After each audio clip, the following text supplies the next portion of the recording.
2 Timóteo, capítulo 3, versículos 16 e 17. Toda a Escritura, divinamente inspirada, é proveitosa para ensinar, para redarguir, para corrigir, para instruir em justiça, para que o homem de Deus seja perfeito e perfeitamente instruído para toda a boa obra. Louvado seja Deus. Então vamos estudar sobre bibliologia. Fazer um estudo sobre bibliologia e vamos analisar a Bíblia como livro humano e livro divino. Então eu quero já começar fazendo uma pergunta, não precisa responder. Existem erros na Bíblia? Então muitos vão dizer que não existe erro na Bíblia, porque Paulo falou a Timóteo: toda a Escritura divinamente inspirada é proveitosa, ou toda a Escritura é divinamente inspirada, a depender da tradução. Então, na verdade, existe erros sim na Bíblia, e digo mais, é impossível não existir erros na Bíblia. Então, mas a parte que existe erros na Bíblia é a parte humana. Então é impossível não existir erro na parte humana, assim também como é impossível existir erro na parte divina. Então o que vamos fazer? Fazer uma análise nessas duas partes, na parte humana e na parte divina, para a gente entender e saber também como lidar com essa situação, que é uma situação muito acirrada, essa questão da Bíblia conter erros ou não conter erros, porque está escrito que a Bíblia é toda inspirada por Deus. Então vamos lá. A Bíblia, ela foi escrita num período de 1600 anos. Olha bem, 1600 anos para escrever os 66 livros, para completar o plano sagrado. 1600 anos, escrita por 40 escritores, e o Velho Testamento no hebraico, a parte no aramaico, o Novo Testamento no grego. Então, os escritores, reis, juízes, profetas, pescadores, agricultores, doutores, indoutos. Então nós temos uma diversidade de pessoas que escreveram a Bíblia em um período muito longo. E depois dela estar escrita, vem a missão de levar a palavra de Deus em toda a terra habitada, ou seja, fazer cópias da Bíblia para que toda a terra conheça a palavra de Deus. Então aqui é onde está o problema, porque muitos vão dizer que não existe erro, mas existe sim, só que os erros existem na parte humana. Então vamos lá. Atualmente hoje existe mais de 7.000 línguas vivas na terra. Entre idiomas e dialetos, são mais de 7.000 línguas vivas sendo faladas neste momento na terra. Aí eu pergunto: você vai pegar uma escritura que foi escrita há mais de 3.000 anos na língua hebraica e começa a traduzir para todas essas línguas, como é que não vai haver erros? Então é impossível não haver erros. Então, mas os erros são erros gramaticais, erros numéricos, artigos, preposições, conjunções, verbos. Esses são os erros. Erros humanos, chamados de erros de copistas. Então, quando a Bíblia é traduzida, imagine um livro, uma escritura que vai ser traduzida de uma cultura totalmente diferente da escritura de hoje, de uma língua totalmente diferente. Se a gente pegar o mandarim, por exemplo, que é a língua mais difícil que tem na terra, uma língua tonal, aonde uma palavra tem vários significados, aí você vai pegar uma escritura grega, uma escritura hebraica, de de mais de 12 mil anos para traduzir para uma língua dessa. Como é que não vai ter erros? Então é impossível não haver erros. Se dizer que a Bíblia não tem erro, já está errado, já é um erro. Agora, a parte divina, que é a revelação, aí não contém erros. Assim como a parte humana é impossível não haver erros, a parte divina também é impossível haver erros. Então, traduzir para todas essas línguas, que ainda não está traduzida, é muito complicado.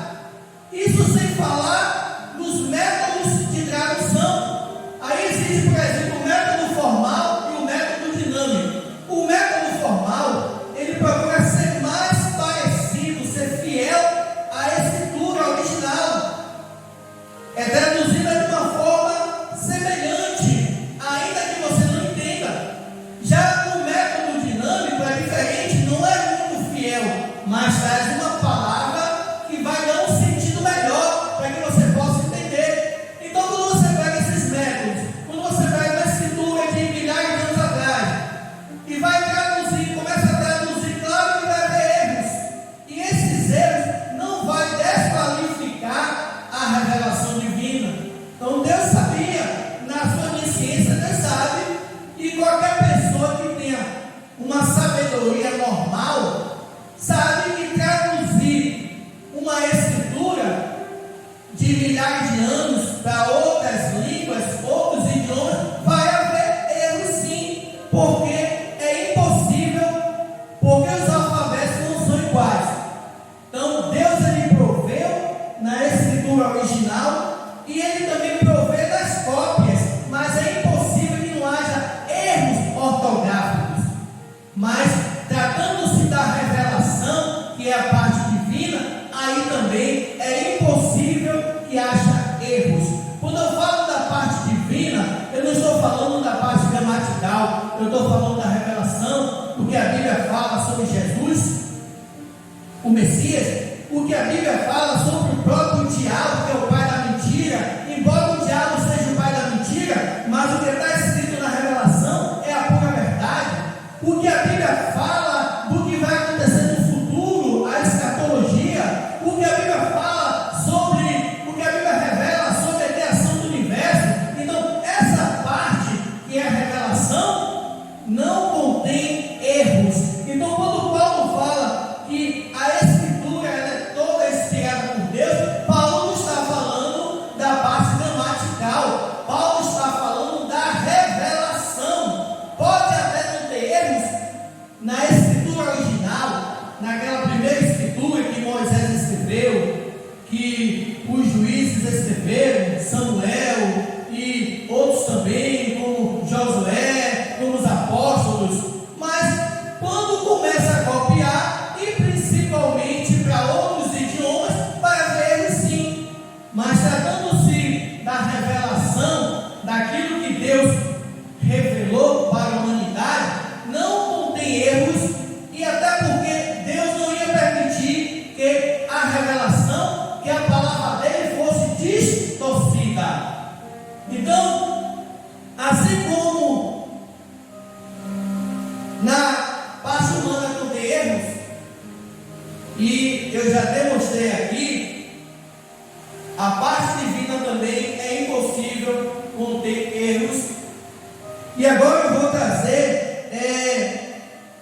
as provas de que a Bíblia ela não é somente um livro humano, é também um livro divino, e que, desse ponto de vista, nós podemos confiar que a Bíblia ela é um livro escrito pelo homem, mas ela é a palavra de Deus, é os pensamentos do Espírito Santo. Então, o que é que eu vou trazer aqui? Eu quero trazer para vocês alguns pontos. São poucos, né? Porque não temos muito tempo para ir, mas sabe que existe centenas ou até milhares de revelações na Bíblia. E eu quero trazer algumas revelações que antes da ciência descobrir, antes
Ele, no caso Deus, é o que está assentado sobre o globo da terra. Olha, amados, que revelação. A Bíblia está dizendo que Ele é aquele que está assentado sobre o globo da terra. O que é globo?